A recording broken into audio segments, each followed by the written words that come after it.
I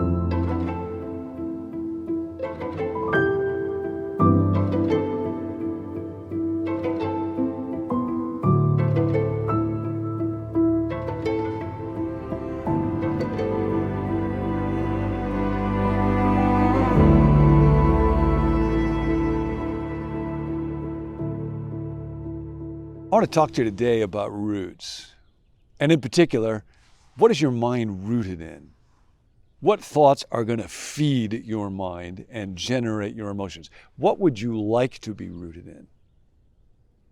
I'm standing in front of a fabulously beautiful tree, being reminded again that we live in a world where God brings life. It is spring, it's late March, and that is spring. You may be living in a place where you don't believe it's spring, but it is spring, and it will get to you eventually. You just chose to live in the wrong place.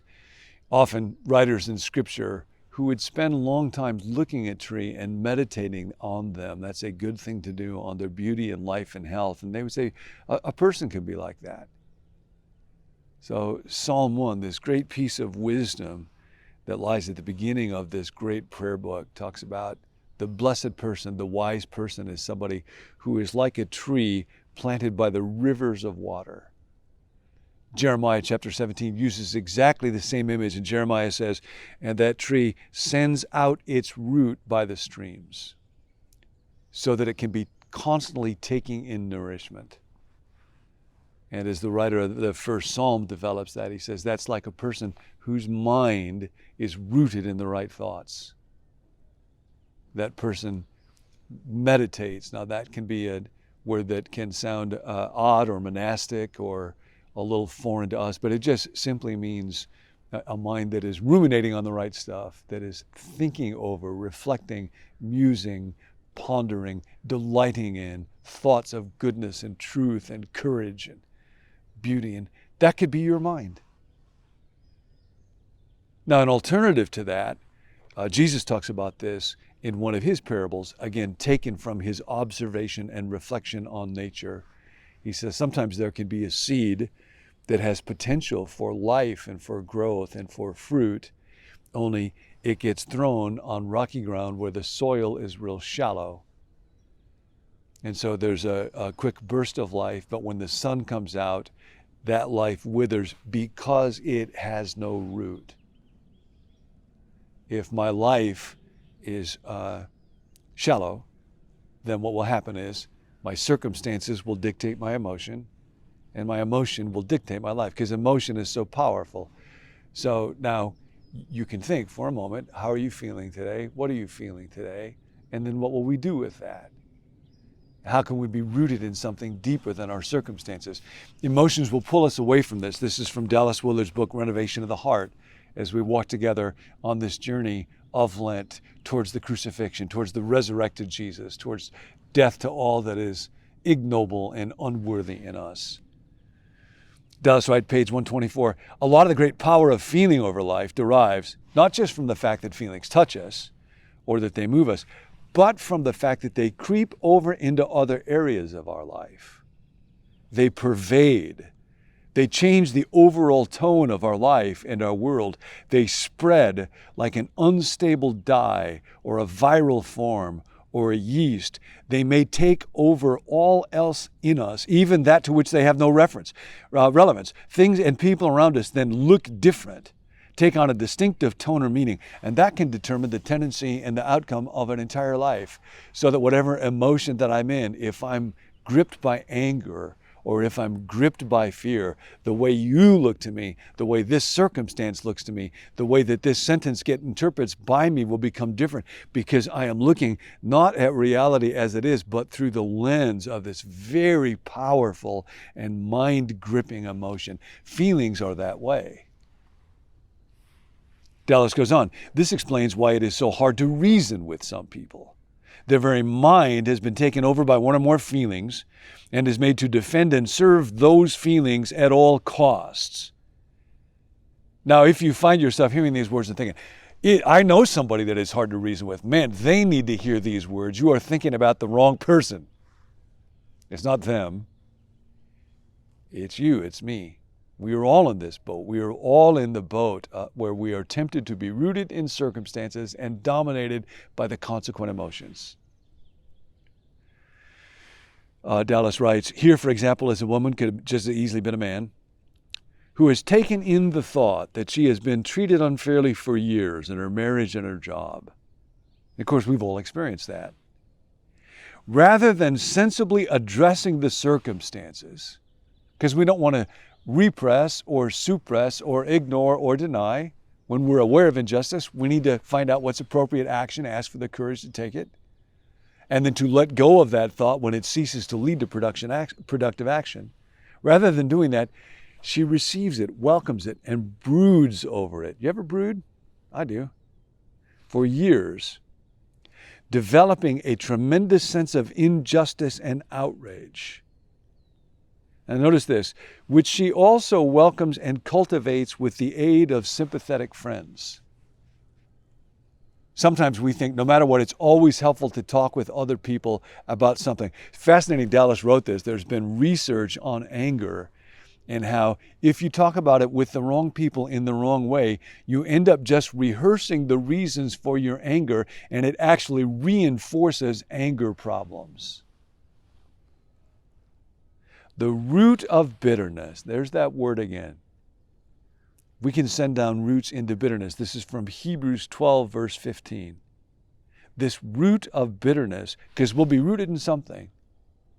We could be rooted in God, life, love, joy, truth. We could be rooted in bitterness, a sense of injustice, anger. We can be rooted in fear. What do you want to be rooted in?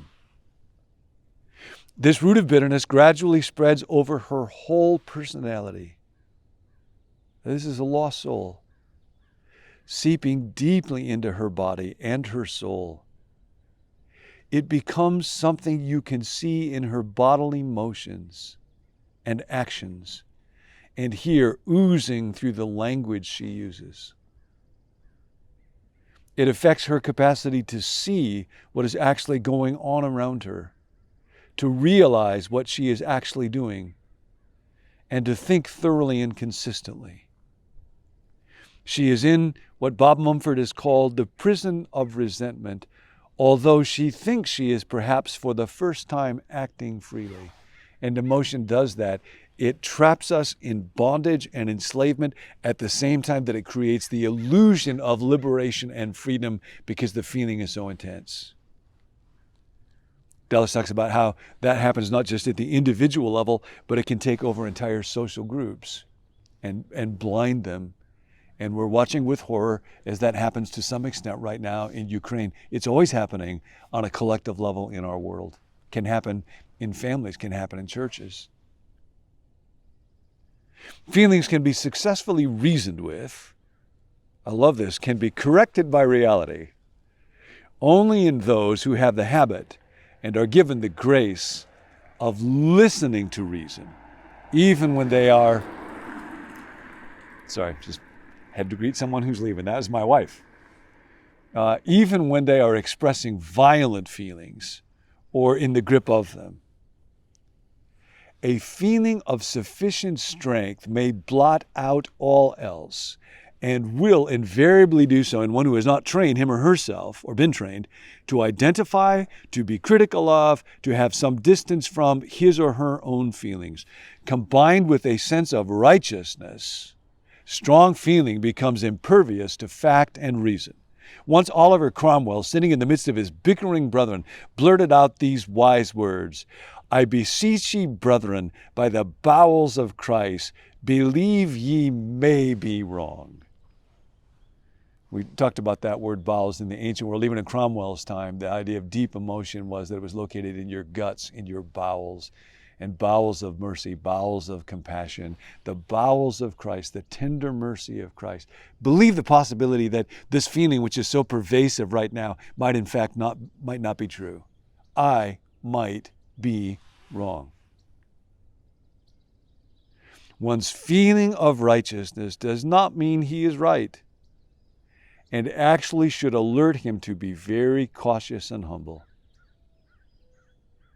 Those who are wise will accordingly never allow themselves, if they can help it, to get in a position where they feel too deeply about any human matter. That sentence really struck me. I'm a feeler, and I love to feel. And it's not saying that it's not good to feel. Dallas goes on, they will never willingly choose to allow feeling to govern them. I have feelings, but they can't have me. They will carefully keep the pathway open to the house of reason and go there regularly to listen. And ultimately, of course, the house of reason is the house of God. We see again the notion that faith is somehow opposed to reason is actually completely upside down. Faith is built on reason. And we want to bring our emotions, we welcome them, we don't try to resist them, but we bring them to the house of reason. And then, as Paul wrote to the church of Colossae, we can be rooted and built up in God, strengthened in the faith, and overflowing in thanksgiving. So today, just take a moment. How am I feeling? Discouraged, dejected, afraid, overwhelmed, angry? God, help my mind to be planted by rivers of water. Send my roots out to the streams of your strength and your goodness and your love that then can pervade my entire being so that I can bring love and joy and peace to this amazing world of life and beauty that you have created, and to people around me who need to receive your love and hope through me today.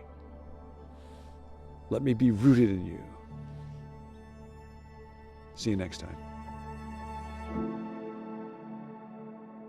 Thanks for joining us. There are emails that go along with each episode, and if you'd like to receive those, you can go to becomenew.me/subscribe, and there you can also sign up to receive daily text alerts. We'll see you next time.